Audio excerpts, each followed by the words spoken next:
نحمدہ ونصلی ونسلم علی رسول الکریم، اما بعد۔ سیرت طیبہ کے سلسلے میں ایپیسوڈ آج کی ہے 47 جو ہم ریکارڈ کرنے جا رہے ہیں۔ گزشتہ ایپیسوڈ میں عرض کیا گیا کہ حضرت حنظلہ کی شہادت اور اس کو ملائکہ نے غسل دیا، تو اسی واقعے کے بعد جو آنے والے واقعات ہیں اب ان کو مختصراً بیان کیا جائے گا۔ کافروں کی طرف سے جو اس جنگ میں سب سے زیادہ خطرناک ثابت ہوا مسلمانوں کا، بہت نقصان کیا، وہ ابن کمیہ تھے، جس نے حضور کریم صلی اللہ علیہ وآلہ وسلم کو بھی ایک تلوار کا وار کیا اور دعویٰ کیا کہ میں نے حضور علیہ السلام کو شہید کر دیا۔ اور جناب مصعب بن عمیر رضی اللہ تعالی عنہ، ایک مسلمانوں کے صحابی، حضور کے صحابی اور نبی کریم صلی اللہ علیہ وآلہ وسلم کے انتہائی پیارے صحابی تھے، جن کی وجہ سے مدینہ میں اسلام پھیلا تھا۔ 12 ماہ مدینہ میں رہا ہجرت سے پہلے، حضور کی ہجرت سے پہلے، اور وہاں انصاروں میں تبلیغ کی۔ 1 سال کے اندر نہ کوئی کچا گھر تھا، نہ کوئی پکا گھر تھا، ہر گھر میں مدینہ کے انصاروں میں اسلام کی روشنی جگمگ کر رہی تھی۔ تو اس کا سبب جناب مصعب بن عمیر کی شخصیت تھی، وہ جوش تقریر تھی، وہ محنتیں تھیں، اور حضور علیہ السلام نے اپنا نمائندہ بنا کر مدینہ بھیجا تھا، تو انہوں نے وہ حق ادا کر دیا تھا۔ اور بدر کی جنگ میں بھی عرض کیا گیا کہ جب ان کے بھائی عزیز کو گرفتار کیا جا رہا تھا، تو اس نے اس انصاری کو کہا تھا، حضرت مصعب نے، کہ اس کو میں جانتا ہوں، اس کے ہاتھ مضبوطی سے باندھ لو، اس سے ہمیں اچھا فدیہ ملے گا۔ تو وہ عزیز، اس کا بھائی، کہنے لگا کہ مصعب، یہ تم اپنے بھائی کے لیے وصیت اور نصیحت کرتے ہو؟ تو حضرت مصعب نے کہا کہ تم میرے بھائی نہیں ہو، میرا بھائی یہ انصاری ہے۔ تو ایمان اور اسلام کا ایسا جذبہ رکھنے والے تھے۔ اس جنگ میں حضور علیہ السلام نے جھنڈا حضرت مصعب بن عمیر کو دیا تھا، تو جھنڈے والے پر دشمن زیادہ فوکس کرتا تھا کہ جھنڈا گرا دیا جائے تاکہ دشمن کا حوصلہ ٹوٹے۔ تو اس جنگ میں بھی ابن کمیہ نے حضرت مصعب پر حملہ کیا، اور جس ہاتھ میں جھنڈا پکڑا ہوا تھا وہ بازو کاٹ دیا تلوار کے وار سے۔ تو حضرت مصعب نے فوراً جھنڈے کو دوسرے ہاتھ میں پکڑا، لیکن پھر دوسرا وار کیا تو اس سے وہ بھی جو ہے وہ بازو کاٹ لیا کافر نے، اور پھر حضرت مصعب کو شہید کر دیا۔ اور کہتے ہیں کہ حضرت مصعب بن عمیر کی جو مبارک صورت تھی، وہ بھی جناب رسول کریم صلی اللہ علیہ وآلہ وسلم کے مبارک صورت سے ملتی تھی۔ حضرت مصعب کا مبارک چہرہ حضور کے مبارک چہرے سے مشابہت رکھتا تھا، اور حضرت مصعب کی شہادت کی وجہ سے یہ خبر چلی گئی کہ حضور شہید ہو گئے ہیں۔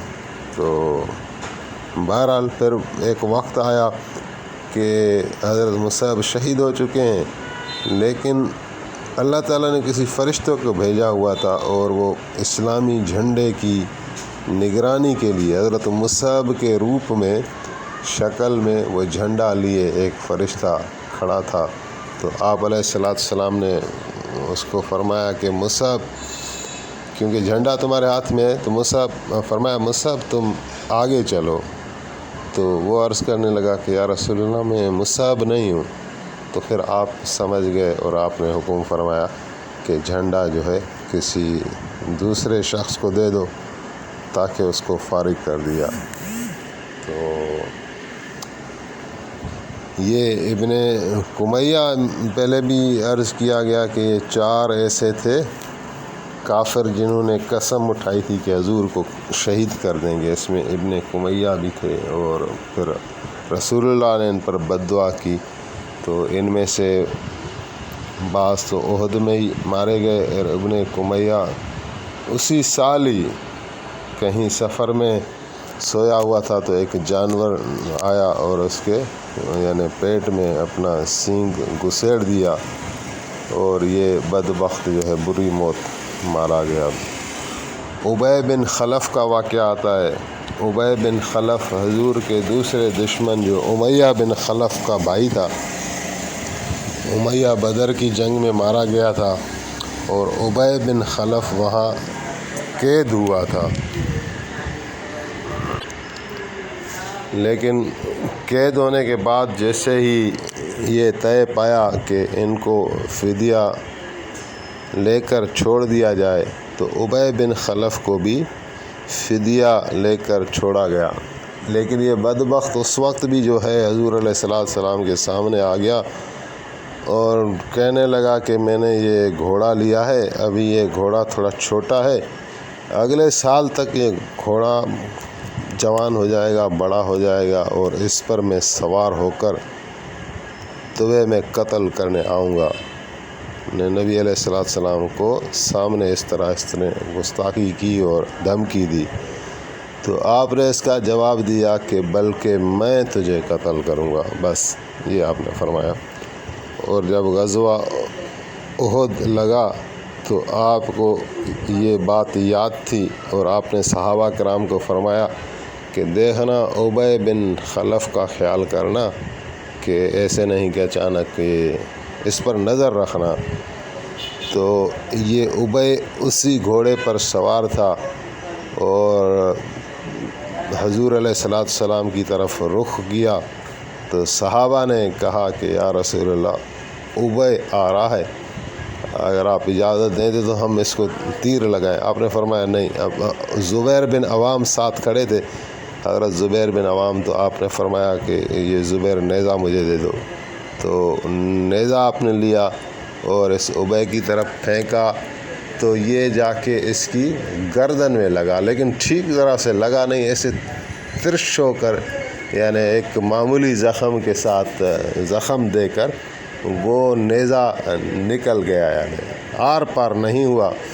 تو اتنا کوئی بڑا زخم نہیں ہوا، لیکن جیسے اس کو نیزہ لگا تو اس نے چیخ پکار شروع کی اور گھوڑے کو واپس کیا اور مکے والوں کو کہا کہ میں تو مارا گیا، محمد نے تو مجھے قتل کر دیا، ایسے چیخا.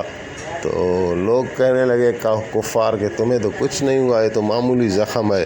تو یہ کہنے لگا کہ نہیں، مجھے اتنا درد ہو رہا ہے کہ اگر یہ درد پورے مکے والوں میں تقسیم کیا جائے تو سارے یہ بے چین ہو جائیں گے. تو آخر کار یہ چیختا رہا اور لوگ اس سے بیزاری کا اظہار کرتے رہے کہ تمہیں کچھ ہونے والا نہیں، لیکن یہ مکہ المکرمہ واپس پہنچ نہیں پایا. راستے میں ہی حضرت عزرائیل علیہ السلام نے اس کو جہنم میں پہنچا دیا. حضرت کعب بن مالک رضی اللہ تعالیٰ عنہ وہ پہلے شخص تھے جنہوں نے ایک لاشوں کے ڈھیر میں دیکھا نبی کریم صلی اللہ علیہ وآلہ وسلم کو دیکھا اور آپ کی مبارک آنکھوں میں سے نور جھلکتے ہوئے دیکھا. تو وہاں سے صحابہ کو پکارا کہ محمد علیہ السلام حیات ہیں، زندہ ہیں، آپ کو مبارک ہو. تو نبی علیہ السلام کو وہاں سے اٹھایا، نکالا. تو آپ زخمی تھے، خود کی وہ کڑیاں آپ کے چہرے مبارک میں گھسی ہوئی تھیں اور پیشانی سے خون بہہ رہا تھا. تو وہ نکالنا بھی ضروری تھی. حضرت ابوبکر صدیق رضی اللہ تعالیٰ عنہ نے چاہا کہ وہ کڑیاں میں نکال لوں، لیکن ابو عبیدہ بن جرحہ نے ان کو پیچھے ہٹایا اور کہا کہ یہ مجھے موقع دیں. پھر انہوں نے اپنے دانتوں سے یعنی کڑیوں کو نکالنے کی کوشش کی، لیکن وہ اس طرح حضور کے مبارک چہرے میں گھسی ہوئی تھی کہ نکل نہیں رہی تھی۔ پھر حضرت ابو عبیدہ بن جراح کو ان دانتوں کے ذریعے اتنا زور دینا پڑا کہ کڑیاں تو نکل آئیں، اس کے ساتھ ساتھ ابو عبیدہ بن جراح کے اپنے دانت بھی نکل گئے۔ تو یہ حال تھا نبی کریم صلی اللہ علیہ وآلہ وسلم کو اس جنگ میں۔ ایک روایت ہے کہ 70 زخم آپ کو پہنچے تھے، اور ایک روایت میں کہ 70 زخم تو صرف آپ کے مبارک چہرے پر تھے۔ پھر حضرت طلحہ بن عبید اللہ کا واقعہ آ رہا ہے کہ جنگ کے ایک مقام پر حضور علیہ الصلوۃ والسلام پر جب تیروں کی برسات ہو رہی تھی، حضرت طلحہ بن عبید اللہ وہ خوب اس نے بھی تیر چلائے اور حضور علیہ الصلوۃ والسلام کے ساتھ یعنی کھڑے رہے، ڈھال بن کر آپ کی حفاظت فرمائی، یہاں تک کہ نبی کریم صلی اللہ علیہ وآلہ وسلم نے حضرت طلحہ کے لیے بشارت دی کہ من یحب ان ینظر فی الدنیا الی رجل وهو مومن واہل الجنت فلینظر الی طلحہ ابن عبید اللہ، کہ جو آدمی چاہتا ہے کہ میں دنیا میں ایک ایسے شخص کی زیارت کر لوں جو ایمان والا ہے اور جو اہل جنت ہے، تو وہ طلحہ بن عبید اللہ کو دیکھ لے۔